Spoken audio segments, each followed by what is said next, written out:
When Adolf Hitler entered the world stage as a fledgling politician in the 1920s and 30s, the German people were amazed at his energy and dynamic speeches. Some called him mesmerizing and magnetic. Hitler continued to be a dynamic speaker at the famous rallies, such as the Nuremberg rallies, which were filmed by director Leni Riefenstahl, becoming film noir classics. However, as the years wore on and a world war raged, Hitler changed, and this was evident to all who knew him. What made Hitler so energetic and dynamic? What made him develop a sense of invincibility and a messianic complex? What was the result of his years of chemical experimentation, and how did Germany and the world pay for it? Hello, I'm Colin Heaton, former soldier, Marine Corps scout sniper, history professor, historian and book author, and we will answer these questions and other issues on this segment of Forgotten History.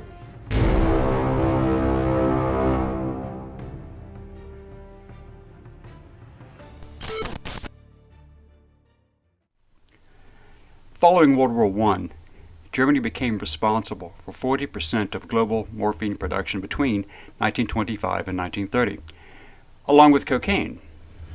Given the collapse of their economy due to the financial impositions under the Treaty of Versailles and the War Reparations Clause, the Weimar Republic had become the world's drug dealer. Adolf Hitler, before and after becoming Chancellor in 1933 and then dictator in 1934, displayed an image of purity, sanctity, and abstinence. He did not smoke or drink alcohol, rarely coffee, but sometimes tea, and he preached against the use of illicit drugs. Ironically, Berlin alone produced over 200 tons of opiates for the world markets as a source of revenue. Hitler wanted the German people to see himself as a paragon of moral, spiritual, and social virtue. In essence, he was no different than an American politician supporting prohibition while running his own distillery. Part of this great hypocrisy was the law passed in 1933, requiring prison time for anyone caught selling illegal drugs, or even taking them. But buying them in a pharmacy without a prescription was just fine. Medical confidentiality did not exist, and the laws required doctors to report any person with a narcotics prescription extending beyond 2 weeks to the police. Those persons deemed Aryan and therefore salvageable were cut off the drug cold to concentration camps for re-education. Repeat offenders were sent to concentration camps such as Dachau, along with political prisoners and career criminals, as well as with the drug addicts, to dry out. However, there was a dark side to this platform that defied his public image. Hitler became addicted to drugs, primarily amphetamines. The German public was already exposed to an over-the-counter drug called pervitin. Pervitin had been made available to the general public after the German pharmaceutical company Himmler first patented pervitin, which was a methamphetamine, in 1937. They copied the marketing strategy of the American Coca-Cola Company with illustrated advertising, and it was a huge success. Doctors were given free samples for their patients and given a kickback on sales, much like the FDA and Big Pharma today. In 1936, Heinrich Hoffmann, the official photographer of the Nazi Party and Hitler's personal friend, contracted gonorrhea. It was Hoffmann who introduced Hitler to Eva Braun, who worked for Hoffmann. Hoffmann was referred to a very discreet medical professional, Dr. Theodor Morell, famous among the celebrities of the day for his vitamin and energy shots. Morell cured Hoffmann, and Hitler was impressed. Hitler had suffered with great stomach and intestinal discomfort ever since he was gassed in World War I, and he suffered from chronic constipation. Morell offered to help. He prescribed Hitler a capsule full of healthy intestinal bacteria called Mutaflor, an experimental treatment at the time and one that is still used today. This helped Hitler's stomach pain and increased flatulence issues enough that he appointed Morell as his personal physician.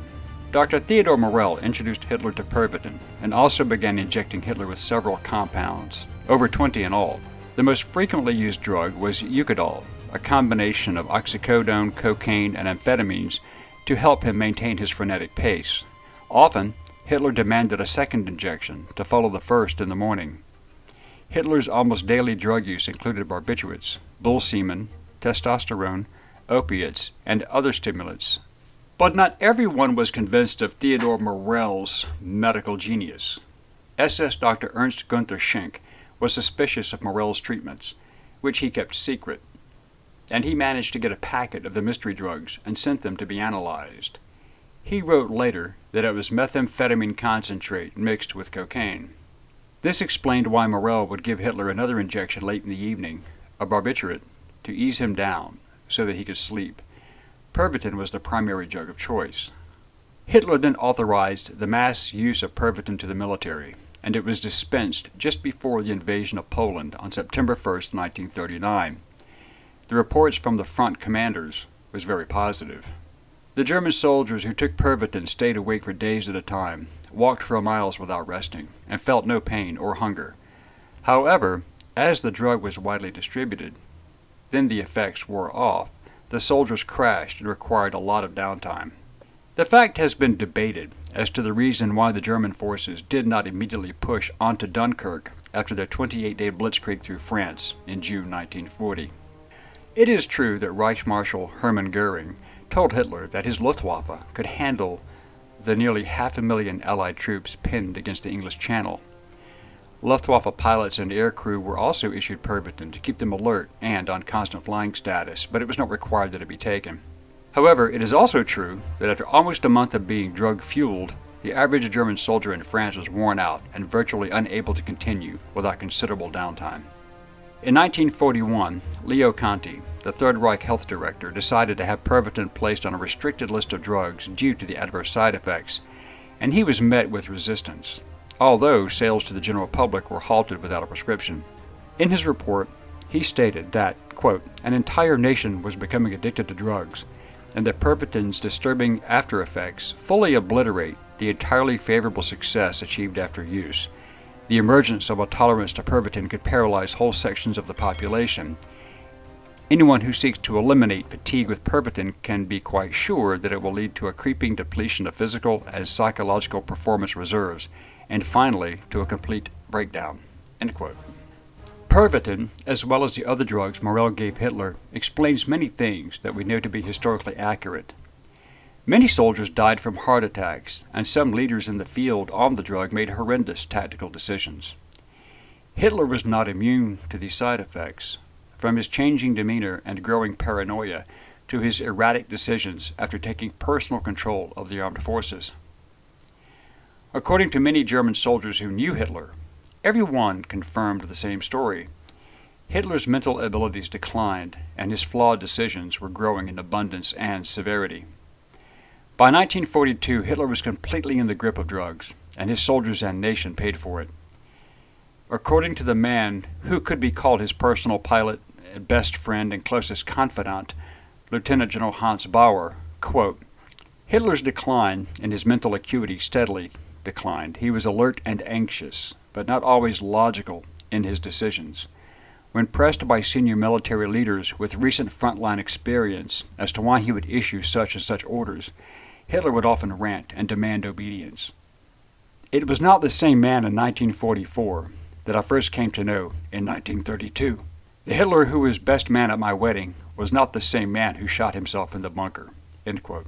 In fact, Hitler's decision to invade the Soviet Union in 1941 may have been fueled by his drug use. In 1940, Hitler stated in the company of others that he agreed that Germany was not ready to embark upon any operations against Stalin until perhaps 1943. The General Staff had informed Hitler that German industry was not ready, especially with transportation, and unless Britain was out of the war, it would not be a wise decision. Morell began increasing Hitler's dosage in the winter of 1940, and Hitler's decision to obey the Soviet Union was made, only delayed by the defection of Deputy Führer Rudolf Hess to Scotland, securing the Balkans, and the need to invade Crete, all in the spring of 1941. As Germany's fortunes waned, and after 1942 defeat followed defeat, Hitler became all the more reliant upon drugs. In fact, it was because of the overload the night before that Hitler slept through the D-Day invasion in Normandy on June 6, 1944. Due to his standing orders, no military units were to move from their pre-positioned locations, much to the disgust of Field Marshal Gerd von Rundstedt. According to Colonel Hans von Luck, quote, Hitler had no movement order. Not even my tanks could move to address the issue without orders from the Fuhrer personally.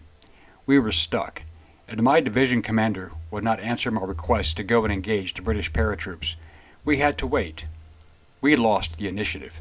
End quote. Others who had known or met Hitler during the war also saw his nervous demeanor. Shaking hands attributed to Parkinson's disease and his pale and gaunt facial complexion. Luftwaffe ace Gunther Ross stated that Hitler, the one he met to receive his oak leaves, was not the same man who awarded him the swords to his Knight's Cross. So it can be said that as the war went on and Hitler used more drugs, his decision-making became more impaired. This was actually a great benefit to the Allies, as they managed to capitalize upon his many tactical and strategic errors. So, the moral of this story is just say no to drugs. We hope you enjoyed this segment of Forgotten History. Please click like and subscribe for free. And please stay tuned and be engaged and informed. Send us comments if you have questions or even show ideas, and we will respond to all requests and comments as soon as we can. Thank you.